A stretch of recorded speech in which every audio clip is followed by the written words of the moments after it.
Off to a slow start this year, but here I am. Anyway, rather than make excuses, I'm just going to get straight into it. As you can see by the title of this video, I wanted to discuss my beginnings because I receive a lot of comments about the wallpaper on my computer in the background. A lot of people say very nice things to me about everything that's going on back there. However, I can't help but wonder if there are some people out there who possibly think that what they see behind me is not really mine, but it is mine. It's like I said, I wouldn't have these things back here if I weren't living them. I wasn't going to talk about this, and I'm not going to make a dedicated video about this person, but recently somebody in the musical world of YouTube came out and said that he wasn't going to do it anymore, and he was tired of people giving him a bunch of grief, which is pretty sad in my opinion. But what's even more sad is the fact that there are a lot of people who are creators who took the opportunity to bash this guy. Now, it is not my intention to take sides with what I'm about to say, but let's just say I'm a little bit put off by these creators coming out and trashing this guy. First of all, I think it's very, very unprofessional, very immature. I think that a YouTube creator, someone who's out there entertaining people, they of all people should know that that is not right. You shouldn't do that. Seriously. I don't subscribe to that at all, man. I just think that's super uncool. But anyway, so it got me to thinking, because I've been wanting to do a video like this for a very long time, because I've, throughout the history of this channel, I have told people time and time again about my roots and how I got started and how someone ends up the way I am. And I think I had a very unique upbringing. I was very fortunate to be around a lot of music lovers, including my family. And I met a lot of people who didn't have the same blood running in their veins, who were not the same race as I was, but they still took the time to educate me and bring me into their worlds and show me the kind of music that they were into. And as you guys can well see, one art form that really grabbed me very, very quickly was metal.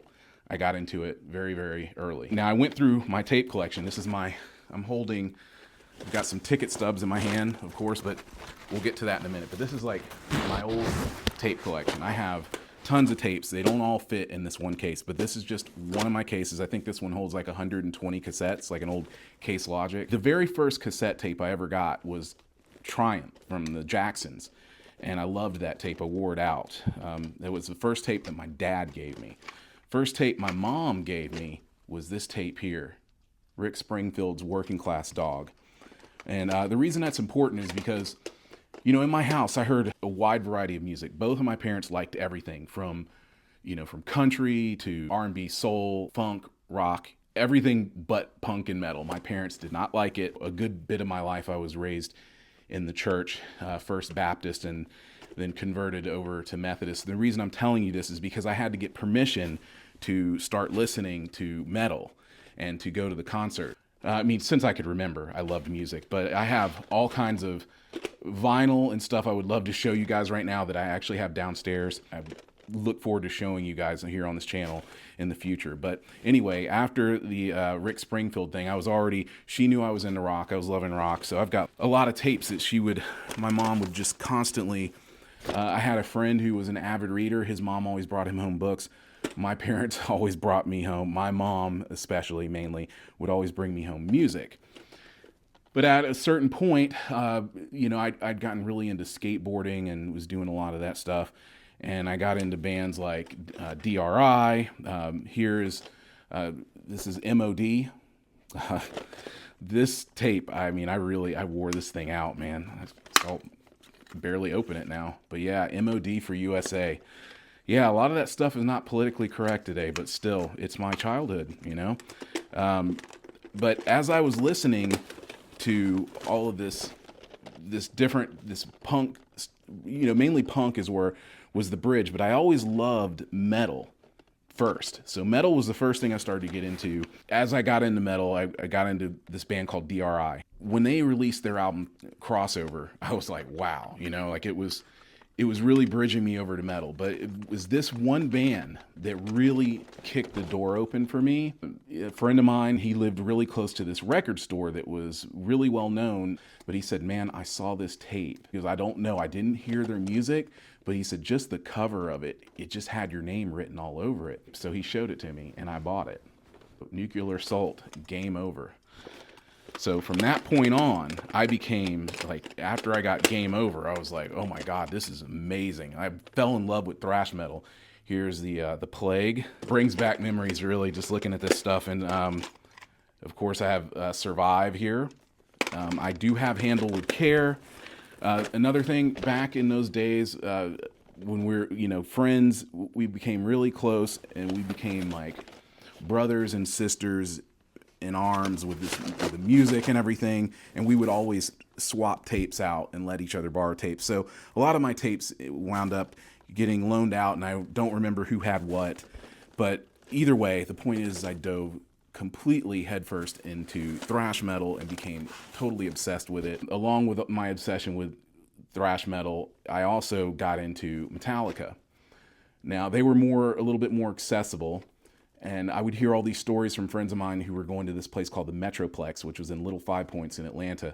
My parents wouldn't allow me to go there. They weren't going to drop me off there. I had to beg them.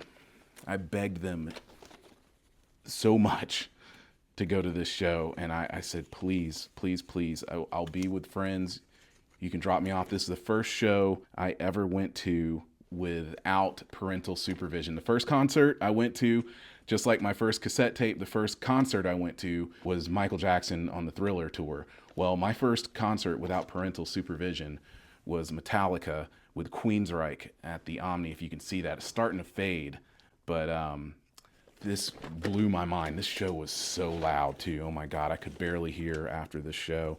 And this would happen time and time again. Finally, my parents started to loosen up a little bit and they would let me go to these shows. They dropped me off. And then once I started driving, it was like I was at a show every week. Seriously, sometimes 2 or 3 times a week, I'd go to a show. This was my first stage dive, was at this show. This is DRI with Nasty Savage at the Roxy, February 25th, 1990. This was something that I shouldn't have been doing. This first stage dive didn't go as planned, and I ended up getting into this brawl with a bunch of skinheads. Fortunately, I had friends at that show, and they helped me because I was getting stomped on. I basically landed on these guys, hit the floor, and they started stomping on me, and my friend Nick pulled me up, and we proceeded to just swing. Basically it was just like punching and slamming, and it was insane. And the crazy thing about it is we loved it. We absolutely loved it. I've never enjoyed like so much brutality in all my life. It was like a rumble. The reason I'm pointing this out is because I would go to these shows and I would spend so much time in the pit and moshing and slam dancing or whatever you guys want to call it, that I would really not pay attention to what was going on stage until I got into this band, Testament. And once I got into Testament, things started to change, started to pay more attention to what was going on. I became a huge fan of Alex Skolnick, as well as many other legendary guitar players, as well as legendary bands. Like I ended up seeing so many of my favorite bands. I got to see Quiet Riot when they did like a little club tour. There was one guy missing. Of course, it wasn't the original lineup, but Carlos was there. I want to say Rudy Sarzo was on that tour. Of course, Frankie on the drums. But yeah, it was pretty much like the Metal Health Quiet Riot on a club tour. It was an awesome show. And I went with a really close friend, and he's like, he's a brother of mine. And over the years, I have seen, you name them, like many of these albums that are sitting here behind you. And as you can see in the thumbnail of this video, there's, from Slayer to, to Soundgarden, one of my favorite albums of all time, to, gosh, who else is in here? You know, of course, here's The Police. I remember my mom brought this home for me. I was so excited. I remember my mom gave me this tape. I was super excited. This is the best Prince album of any version of Prince, whether it be the Revolution or any of his other things. This is hands down my favorite Prince album. Oh, here's another one that I was really into, Pestilence. I was really into death metal for a while when it wasn't popular to be into death metal.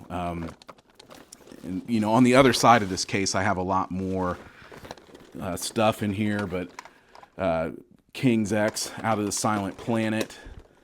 Here's another one that I absolutely wore out. I don't even know if this tape has any sound left on it because I listened to it so much. King Diamond's Conspiracy, awesome in concert as well. Just a huge fan. You know, of course, I would later go on to get into bands like Ministry and all the industrial stuff. I became a huge fan of Skinny Puppy. So the point I'm trying to make here is, as you guys know, one more thing. You know I'm a huge fan of Primus. Well, by the time I finally got to see Primus, one time I got stuck outside in 1991 and couldn't get in the show. It sold out before I could get in, but I got to see them open up for Rush, not on the Hemispheres tour, but here's a Rush Hemispheres cassette. I actually vaguely remember swapping out Sepultura's Arise for Rush Hemispheres, and I was supposed to get it back, but it's okay. I've got it on CD. It doesn't matter now, but yeah, over the years, of course, I got into Metallica and all these, and I would always try to start from the beginning with a lot of these bands. I would try to get their first record and go from there.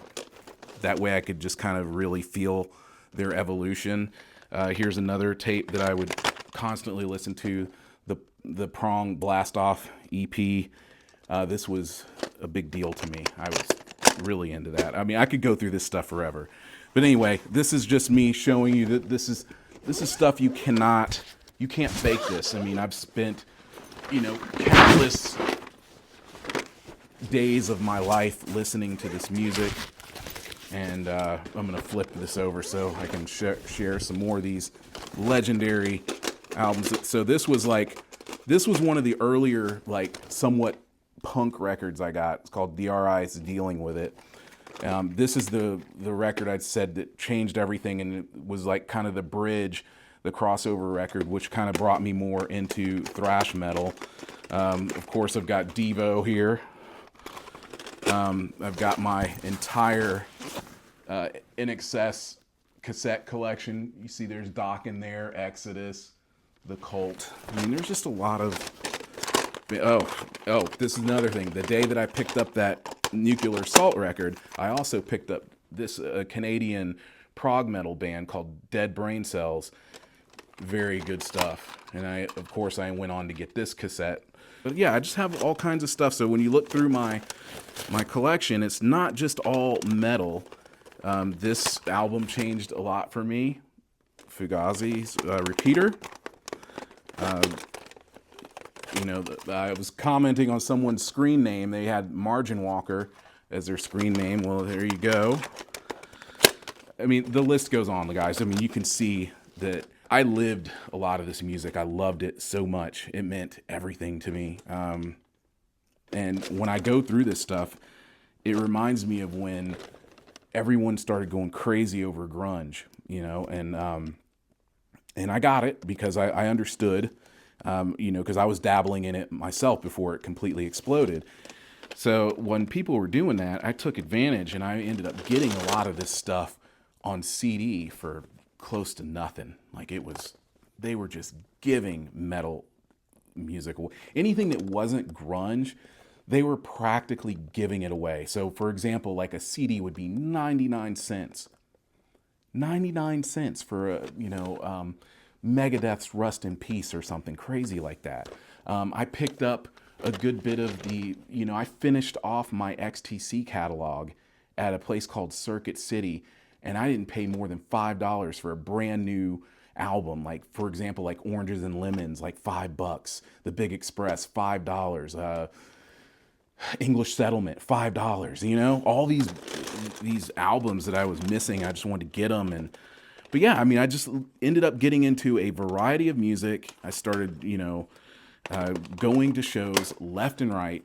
I mean, I've seen so many concerts that it's ridiculous. And I ended up getting into a wide variety of music because I couldn't just stick with one thing. I think by nature, I'm eclectic, like I just recently started going back to listening to albums from start to finish again for many, many years, pretty much since getting, my first computer. I've been listening to music on shuffle. So I'll go from anything will come up. I can go from Miles Davis to Corrosion of Conformity and back to Juliana Hatfield or something. I mean, seriously, like that's how crazy.